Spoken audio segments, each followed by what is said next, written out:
You would go nuts. A lot of them were hurt very badly. I don't like to say this because as a community, the OTD community says, oh, don't say that we're all hurting. Don't say, I know people in the community. I know people who are part of their community. They know it's true. They know it's true.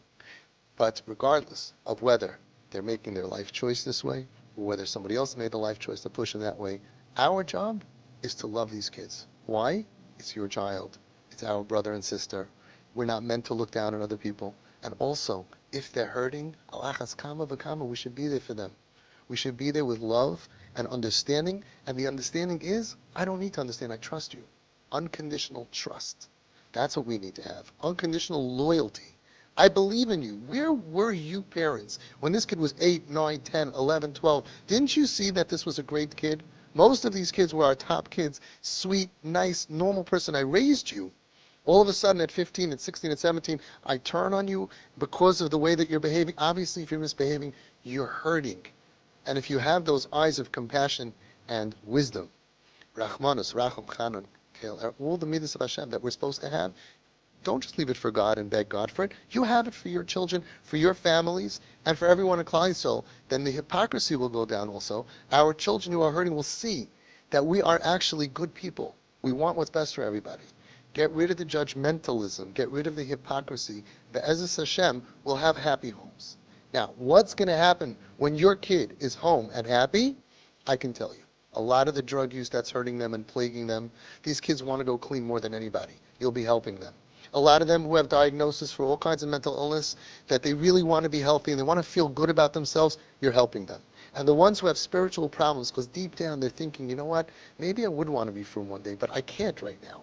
So don't abandon them. Don't cut them out of your will and out of your life and out of your heart. And certainly don't do so in the name of God. And some people are offended because I call them chayla sheyesh bo sakana. I call them pikuach nefesh. I call them chayla nefesh, and we daven for them. Please understand. Please. Please. My experience is that they're hurting. In the OTD community, what? They don't have suicides every day? They don't know that they're hurting? We're fooling ourselves now? I'm very close to them. I'm telling you, I know these kids out there, and they know that I love them and I care about them. They know that. And I'm sorry if I hurt them. And I'm sorry if it's hard to hear. And then they say, even if I say everything right, they'll say, oh, he's lying and he has an agenda. I can't help you if you don't trust me. You don't know me, you don't trust me. I can't help you. But tell me, OTD people, tell me, how many of your friends were molested? Tell me. Tell me, not about you, your friends. You know how many guys that I did the work, I did the research. You know how many kids or adults, young adults who off the derech in the OTD community that I asked them, tell me about your friends. Without mentioning names, just how many of your friends are hurting? So most of them are hurting, right? I would say personally, I never met the kid, and everyone's going to say, yeah, it's me. You know, had a perfectly wonderful life and chose to go off the derech. But if you did, if you're that one person, I'm not talking about you. I'm talking about the ones burning their flesh. I'm talking about the ones cutting their flesh. I'm talking about the ones who have all kinds of mental illness diagnosis. And by the way, from the parents who come to me, almost all of that goes away because your kids are not mentally ill. And for those kids that are off the derech taking pills and all of that, if you have love and acceptance and support from your parents and your family, who knows what's left of that? You're not that sick.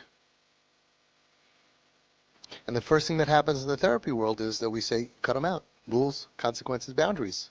From people, from parents who live and die for God, you should know God wants your kid home.